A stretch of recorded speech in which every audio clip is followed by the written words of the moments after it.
ಇವ್ರಿಬ್ರದು ಮೇಲೆ super show, ಒಳಗೆ horror show. ಸೊಸೆ ಮುದ್ದು ಅತ್ತೆ, ನಾನು ವಾಕಿಂಗ್ ಮಾಡ್ಕೊಂಡ್ ಬಂದು ರೆಸ್ಟ್ ಮಾಡ್ತಾ ಇರ್ತೀನಿ. ನಂಗೊಂದು ಸ್ಟ್ರಾಂಗ್ ಆಗಿ ಒಂದು ಕಾಫಿ ಮಾಡ್ಕೊಬಾ. ಬಂದು ಜ್ಞಾಪಿಸಕಲ್ಲ? ಸರಿ ಅತ್ತೆ. ಲೇ ಮುದ್ಕಿ, ವಾಕಿಂಗ್ ಮಾಡ್ತೀಯ ವಾಕಿಂಗು? ಇವತ್ ನೀನ್ ಕೈ ಕಾಲ್ ಮುರಿದು ಪರ್ಮನೆಂಟ್ ಆಗಿ ಮೂಳೆ ಸೇರಿಸ್ಲಿಲ್ಲ ಅಂದ್ರೆ ನಾನ್ ನಮ್ಮ ಅಪ್ಪನ ಮಗಳೇ ಅಲ್ಲ. ಅಯ್ಯೋ, ಅಮ್ಮವ್ರ ಕಾಲ್ ಮುರಿತೀರಾ? ಅಮ್ಮೋರೆ ಅಮ್ಮೋರೆ, ಕೈ ಕಾಲ್ ಮುರಿತೀನಿ ಅನ್ಲಿಲ್ಲ ಕಣೋ, ಕೈ ಕಾಲ್ ಮಸಾಜ್ ಮಾಡ್ತೀನಿ ಅಂತ ಹೇಳ್ದೆ. ಹೌದು, ನನ್ ಮೈಂಡ್ ವಾಯ್ಸ್ ನಿನ್ಗೆ ಗೊತ್ತಾಯ್ತು? ಅದು ನಿಮ್ ರಿಯಾಕ್ಷನ್ ನೋಡಿ ಇದೇ ಇರ್ಬೇಕು ಅಂತ ಕ್ಯಾಚ್ ಹಾಕೊಂಡೆ. ಹೌದಾ, ಬರ್ತೀನಿ. ದೇವ್ರೆ, ನೀನೇನೋ ಹೊರ ಕೊಟ್ಬಿಟ್ಟೆ.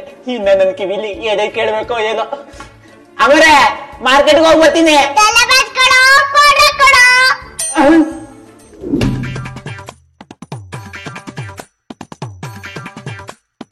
ಮುದ್ಕಿ ರೆಸ್ಟ್ ಮಾಡಿ ಕೆಳಗ್ ಬರ್ತಿದ್ದಂಗೆನೆ ಎಣ್ಣೆಲ್ ಜಾರಿ ರೆಸ್ಟ್ ಇನ್ ಪೀಸ್. ಕಾಫಿ ರೆಡಿನಾ? ಹಾಗೆ ಮುದ್ಕಿ ಆಲ್ರೆಡಿ ಎದ್ಬಿಟ್ಟಿದ್ದಾಳೆ ಪ್ರಾಣ ತಿನ್ನೋದಕ್ಕೆ. ರೆಡಿ ಅತ್ತೆ, ಹಂಗೆ ಓಡ್ಕೊಂಡ್ ಬನ್ನಿ.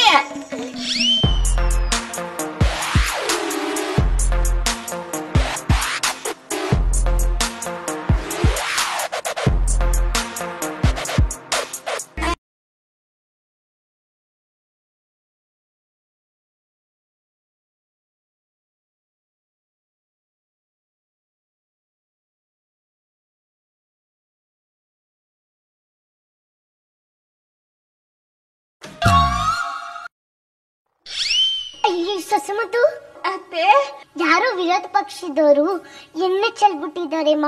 ಹುಷಾರಾಗಿ ನಡ್ಕೊಂಡು ಹೋಗು. ಒಂದ್ ವೇಳೆ ನೀನ್ ಜಾರ್ ಬಿದ್ದು ಪರ್ಮನೆಂಟ್ ಆಗಿ ಮೂಲಕ್ ಸೇರ್ಕೊಂಡ್ಬಿಟ್ರೆ? ನನ್ ಡೈಲಾಗ್ ನನಗೆ ಹೊಡಿತಾ ಇದ್ದಾಳಲ್ಲ ಇವಳು. ಎಷ್ಟೇ ಆಗ್ಲಿ ನಟ ಭಯಂಕರಿ ಅಂತ ಸುಮ್ನೆ ಕರೀತಾರ ಇವಳನ್ನ. ಏನ್ ಯೋಚನೆ ಮಾಡ್ತಾ ಇದೀಯ ಸೊಸೆ ಮುದ್ದು? ಅತ್ತೆ ಏನಿಲ್ಲ ಅತ್ತೆ, ಹಾಲ್ ಮೇಲೆ ಕುಕ್ಕರ್ ಮೇಲೆ ಹಾಲಿಟ್ಟಿದ್ದೆ ಅತ್ತೆ. ಅತ್ತೆ ಸಕ್ಕರೆ ಹಾಕಿದ್ದೀನಿ, ಒಂದೊಂದ್ಸರಿ ನೋಡ್ಕೊಂಡ್ ಬರ್ತೀನಿ ಅತ್ತೆ. ಲೈಕ್ ಡಿಂಗಲ್ ಬಿಲ್ಲಿ, ನನ್ ಜಾರ್ ಬಿದ್ದು ಸೊಂಟ ಮುಡ್ಕೊಳ್ಳಿ ಅಂತ ಎಣ್ಣೆ ಚೆಲ್ತೇನೆ. ಈ ಚಾಪೆ ಕೆಳಗ್ ನುಗ್ಗಿದ್ರೆ ನಾವು ರಂಗೋಲಿ ಕೆಳಗ್ ನುಗ್ತೀವಮ್ಮ. ಮನ್ಸಿನ ಮಾತು ಕೇಳಿ ಗಮರ ಆಗಿದ್ದೀವಿ. ಸೊಸೆ ಮುದ್ದು, ಕುಡಿಯೋಕೆ ಹಾಲ್ ತಗೋಬರಮ್ಮ. ಲೇ ಬಿಳಿಕಾಗೆ, 24 ಗಂಟೆ ಏನಾದ್ರೂ ತಿನ್ನೋದು ಕುಡಿಯೋದು ಮಾಡ್ತಾನೆ ಇರ್ತೀಯಲ್ಲ, ಅದೇನ್ ಹೊಟ್ಟೆನಾ ಇಲ್ಲ ಕಣ್ಣಂಬಾಡಿ ಕಟ್ಟೆನಾ? ತಂದೆ ಅತ್ತೆ, ಹಾಲ್ ತಗೋ ಬಂದಿದ್ದು ನನಗಲ್ಲ ಕಣೆ. ಸ್ಲೀಪಿಂಗ್ ಟ್ಯಾಬ್ಲೆಟ್ ಹಾಕ್ಬಿಟ್ಟು ನಾ ಶಿವನ್ ಪಾದಕ್ಕೆ ಸೇರಿಸ್ಬಿಡ್ತೀನಿ.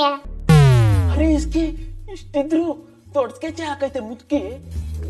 ಲೇ ಜಂಗಲ್ ಬಿಲ್ಲಿ ಅತ್ತೆ, ನೀನ್ ಕುಡಿಯೋ ಹಾಲಿಗೆ ವಿಷ ಹಾಕಿ ನಿನ್ನ ವಿಜಯನಗರ ಬಸ್ ಸ್ಟಾಂಡಿಗೆ ಪಾರ್ಸಲ್ ಮಾಡ್ಲಿಲ್ಲ ಅಂದ್ರೆ ನಾನ್ ನಮ್ಮಪ್ಪನ ಮಗಳೇ ಅಲ್ಲ.